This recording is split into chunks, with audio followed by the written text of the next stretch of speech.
Okay, I'm on the road. I'm going to New York City to see Scott Ford. For those of you who don't know, Scott Ford is responsible for the design of a multitude of websites for different activist organizations. Some of them off the top of my head are Sibel Edmonds' site, Boiling Frogs Post, pieceoftheaction.net, which is Cindy Sheehan's organization, Visibility 911, which is Michael Woolsey. He did 911blacklist.org, Visibility 911/Red Flags. He also helped with 911truthnews.com and a couple of others. But anyway, to me, he's one of those unsung heroes. Nobody knows who Scott Ford is. I mean, he's never been very public. And everything that he's done on his own time. You know, he didn't ask for money that I know of. He's never asked for money. So I respect him a lot, and so I wanted to take the time to see him today. He said that he wasn't going to give me an interview, so I'll try to talk him into it. Anyway, see you in New York. There she is. New York City, Manhattan. Is that the Empire State Building? Yep. I'm coming up to the Holland Tunnel. You can see the big sign. I love tunnels. I've loved them since I was a kid. Alrighty. I'm going into the tunnel.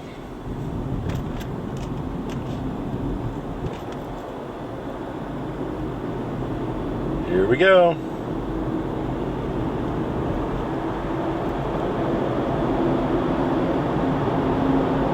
By the way, this filming while driving is very dangerous, so I don't recommend it.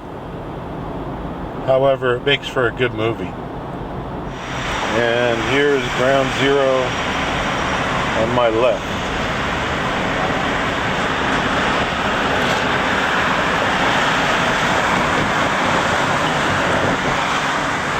The trees weren't there last time.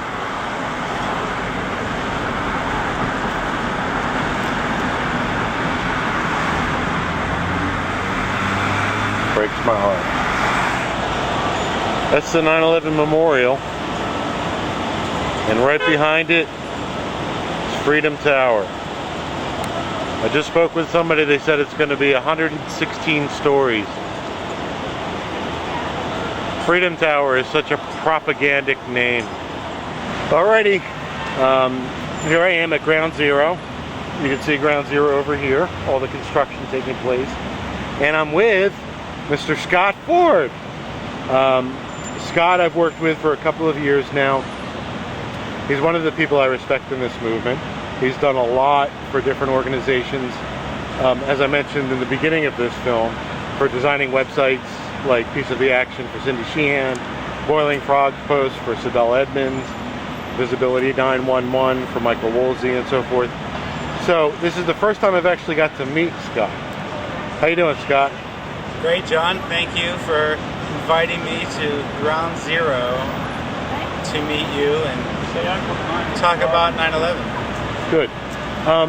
What turned you on to this cause? What one incident got you questioning what happened that day? Well, I didn't really start figuring things out till about 2006. And I did so because I was researching impeaching George Bush. So I live in Los Angeles, and I put together a website. It was called missionimpeachable.org. And I put together this website and tried to hook up with very few local impeachment groups in Los Angeles. And by few, I mean in Hollywood where I live, there was one group and it had one person in it. Plus me, that's two people in it.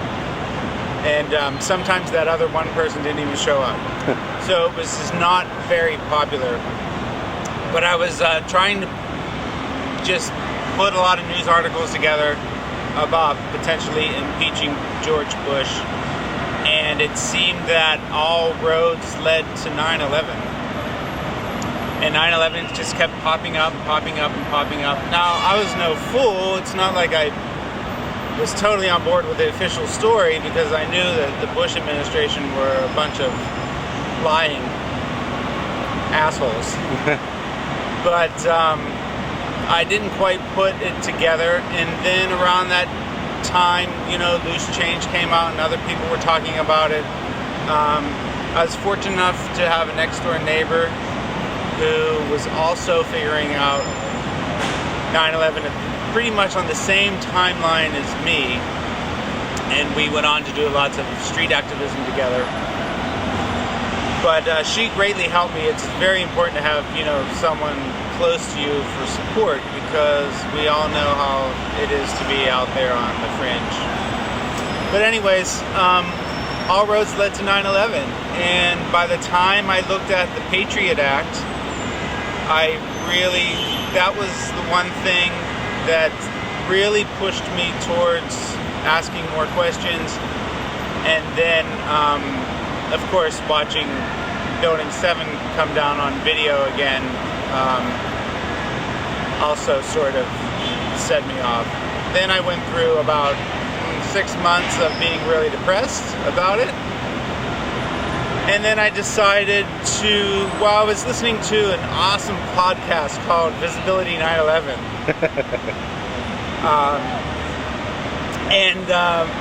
Literally the same day I decided that I was going to do something about 9/11 truth, I flipped on Michael's podcast, and Michael said, "I'm looking for a web designer." And I almost fell out of my chair, and that's how I started. Well, it's interesting because you and Michael both have in common the reading of the Patriot Act as a motivator.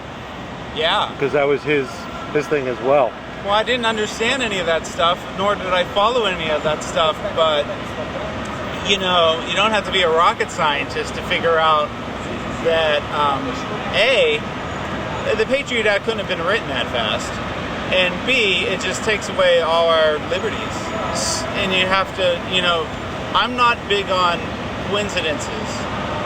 So it was just clear to me that was all done on purpose, and the worldview I had then, I had no idea why, and it was extremely confusing. Who are some of your influences? What books do you like? Which writers, authors, activists are influential to you? Well, there's many people. Reading, I recommend to everybody Peter Dale Scott, because I think his books are written in a way for people that haven't done a lot of research can understand the context of how everything is. But for daily news, I have to give a shout out to Project Censored, because those guys are doing an awesome job of confronting what they call the truth emergency, which is a great term for what is happening in this country, where reality is being smothered by propaganda. And it's not just a little bit. I would argue it's just about everything. So we live in this hyper-real reality that is mostly fake. And it's mostly built on personalities and myths and belief systems that really aren't real. So people are making decisions in this fantasy box, and they, obviously sometimes make the wrong decisions because they don't have the proper information. Right. So Project Censored, if people don't know, you can go to dailycensored.org, I think. But they put out a book of censored stories, but they always have really great stories. And it's really there's a few other smaller ones like Be the Media. David Matheson does a great job. But Project Censored, if there's one place to go, I also like antiwar.org. Scott Horton does a great job. these two sites, if you need to know what's going on, go there and then make up your own mind. You've been very involved with helping the responders who have gotten sick as a result of working down at the pile and have died. I think 1,000 have died already, over 1,000. What about that motivates you to work on their issue? Like, Well, why is that so important to you? Is Well- it just common decency, common morality? well, it is, and I'll try to answer that without being too crass. But, the first responders, people always say, oh, well, the government would never kill 3,000 people, blah, blah, blah, blah, blah. But, here we have the first responders who the government is murdering in slow motion. It's no different than the people that were lost right over there on this day. No different, except that they haven't died yet. They're dying in slow motion. And it's just disgusting. So, these people need help. I mean, it's one of the things where within 9/11 that you can actually do something about. Now, I've raised a little money for John Feel Good Foundation. Not as much as I would like to, because quite frankly, it was really difficult to get people to help the first responders. I mean, everybody looks at the first responder story and says, oh, that's terrible, and oh, how could we do that, and all this kind of stuff. But who's stepping up? Right. Who's stepping up to give some money, to give some volunteer, to drive over to John Fields and drop off a bag of goodies, or just call people with support? How many people called for their health care bill? How many people did that? Well, not enough people did that. And yeah, they got some money, but now it's not going to cover cancer, And then on the way over here, John and John, because I'm too shy, John asked 4 cops. 2 knew about it, 2 did not know about it. The 2 that knew about it were like, yeah, it's despicable, it's all politics. But who's doing what about it? Nobody's doing anything about it. So, I admittedly spread myself too thin, and sometimes I've disappointed some people because I don't, do the projects fast enough or whatever, but... You mean for free? For free. It's all for free. Right. I wish I could just, help everybody, and if I had, would be doing exactly that. But I do what I can, and I've done some for the responders. I would like to actually maybe focus on them a little bit more still, especially now, since they are getting some aid from the government, and it's going to be even that much more easy for people to be like, oh, well, that's taken care of. I'm going to go watch Dancing with the Stars. Right. All right, what I'm going to do, I'm going to say a word, and you say what comes to your mind. Conspiracy theory. That's more a phrase, but go ahead. Escape hatch. And what I mean by that is, and this is for average people, I've been called a conspiracy theorist a few times. More than twice, let's say, on the way over here. Right. And people use the term conspiracy theory, and they really have no idea why they use that term. It would be very helpful if they went back and saw when that term became popular and why. But in general, I think it's an escape hatch. It's easy for people to throw out the term conspiracy theory so that they don't have to deal with the question. I'm called by a conspiracy theory by people that know absolutely nothing about what I'm talking about. Like zero, like negative digits. Yet they'll just be like, oh, you're a conspiracy theorist. So that makes it okay for them to just dismiss me and what I'm saying. I mean, I don't even like what I'm saying. I don't even like what I'm proposing. None of us want to be doing this. I would rather be doing anything else. All right. The next word, media. Sucks. That's easy enough. Go ahead. Oh yeah, the media sucks. I mean, everyone knows that. But a large part of the population that knows the media sucks still watches the media and believes the media. No, the media is you and me. That's the way it's going to be from now on until we fix things. So people have got to learn that, you know, you hear this cliche, trite term, you know, freedoms aren't free, but they're not free. And a lot of people died a bloody death to make sure that you can run around with your so-called freedoms. And if you want to keep them, then you need to do your part. And at the very least, you need to be a responsible citizen. Okay. Next, good. Yeah, I just want to finish this. And a responsible citizen means two things. You have to participate in civics. You have to get involved in your local community, and you have to be the media. You have to be a citizen's journalist. No, you don't have to have your own blog, and you don't have to build websites, and you don't have to do all this stuff.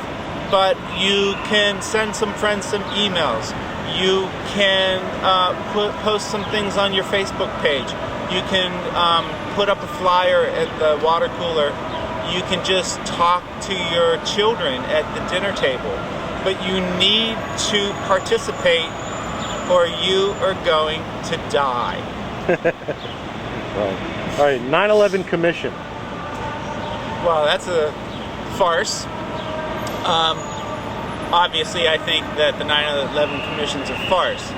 But if I were to comment on one thing about the 9/11 Commission that, well, maybe a lot of people watching this video might know, but most people don't know, is that the majority of the commissioners on the commission itself were not happy with the results for one reason or another. So if the people that have given you the official government story feel that they've been lied to, and they've been deceived, and they've been manipulated, then perhaps maybe we should take a second look, because these people, and maybe they're just covering their asses now, but it doesn't matter.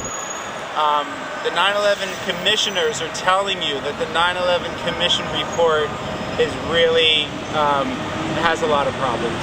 Well, certain commissioners like Lee Hamilton will still defend the 9/11 report. They'll say something to the effect that we got it mostly right. Right. Well, mostly's not good enough, Lee Hamilton. All right, the next word, Jersey girls. Oh, well, I've never met those girls, but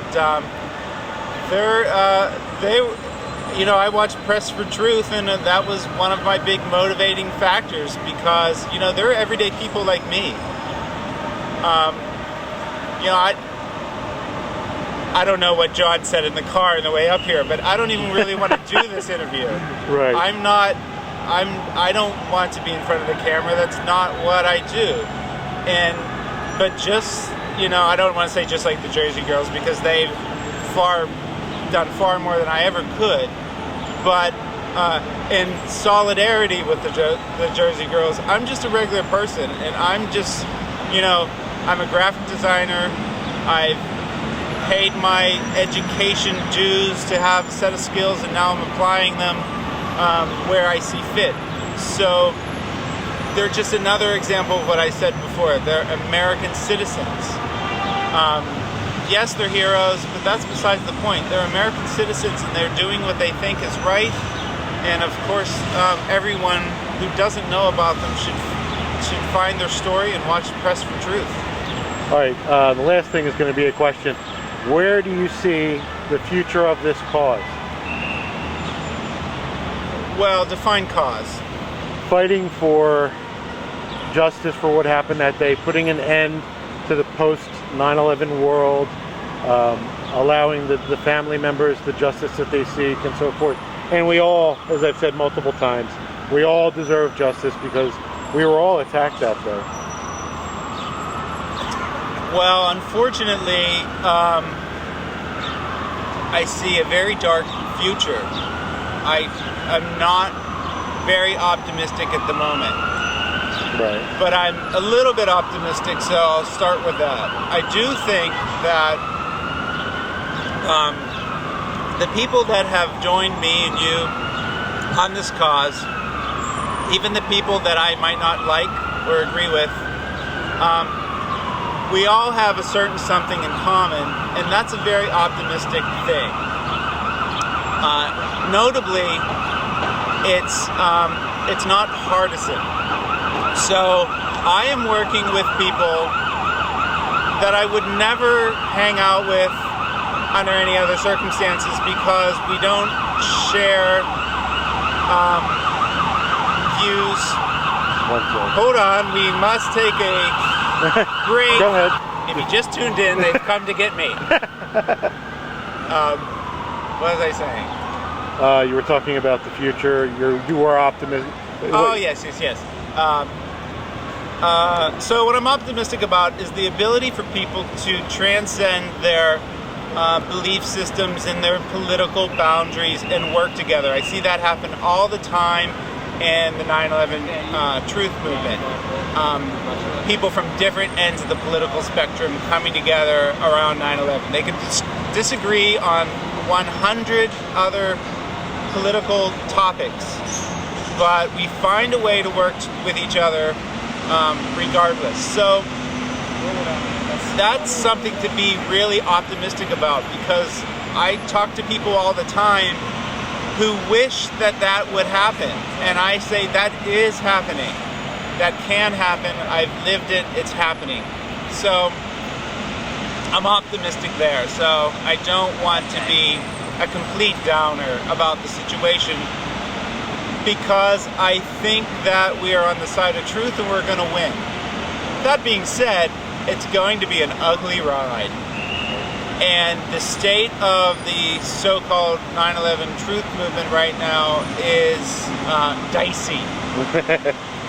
And some things are going well, some things are not going well. I'll say one thing that's not going well is that there's lots of disinformation and misinformation in the movement. I won't comment on what I think those things are, because people can make up their own mind about what is and isn't. But there is, as is in other movements, the peace, ever since the 60s, the people fighting for no wars have suffered lots of disinformation. Environmental activism, also, lots of hanky-panky going on in those movements. So I would just like to ask everybody to show the world that we do indeed have critical thinking skills, and I mean, we're dealing with such difficult information that you have to move forward with a lot of skepticism. And I'll just go ahead and say it. You just can't trust everybody. Right. And maybe you can just not trust anybody, but still work with those people. But you have to find a way to navigate this sea of liars and charlatans and thieves and just, despicable people, sociopaths, probably a few psychopaths. I won't name any names. But it's very, very difficult. So I guess what I would say is the movement's being challenged. And I think we can all get through it. But we're going to have to sort of rethink who we are. And it's probably time to move into the mainstream and stop being in the 9/11 truth ghetto. And the way to do that is to move forward with compassion. And this is something that keeps me going, which is that, look, I know I get a lot of complaints about my Facebook page, and I throw cold water on a lot of parties. I try not to, but I don't like what I'm saying either. But for the people that disagree with me or even are upset with me, I understand. And it's upsetting. So don't be frustrated when people push back on you, because love and compassion is the way forward, and it's the only way that this darkness is going to be defeated. So if you're in a situation where you're going up against other people, whether they're your activist friends or just people on the street, you have to resort towards compassion and love to get through those barriers, because we all need to come together and to do something. We all don't need to be doing what I'm doing, but we all need to be doing something. And you need to be doing it in the best way possible, the best you can. And my suggestion is for people to judge people by the fruits of their labor, who have a clear, concise history of good activism, of caring about the families, about caring about people who are dying in the Middle East and so forth. So anyway, Scott, thank you very much for your interview, though that I wasn't supposed to get. Anything you'd like to say? Don't call it an exclusive. Right. Because it ain't. Anything you'd like to say to anybody? Oh no, just that I've met so many beautiful people on this journey, and I say a lot that I oftentimes hate doing this, because it's very, very hard, but I think I would choose to do it over, which is a very difficult thing to say, but I think I would, because I've met so many beautiful souls that care about the truth and will put their lives on hold, put their comforts on hold, put their safety at risk, and do what it takes to make sure that the people that died here and the first responders that are still dying, that they get some sort of justice. Yep. Because look, we don't know what happened on 9/11, and neither does anybody else. So that's why we have to figure out what is going on so that we can heal. Because that's what investigating this crime is about. We have to heal, and we have to go forward with love and compassion and your spirit, and we have to get to a healing place. Otherwise, this country is really not going to exist anymore, and that would be a terrible, terrible shame. All right, thanks, Scott. Peace.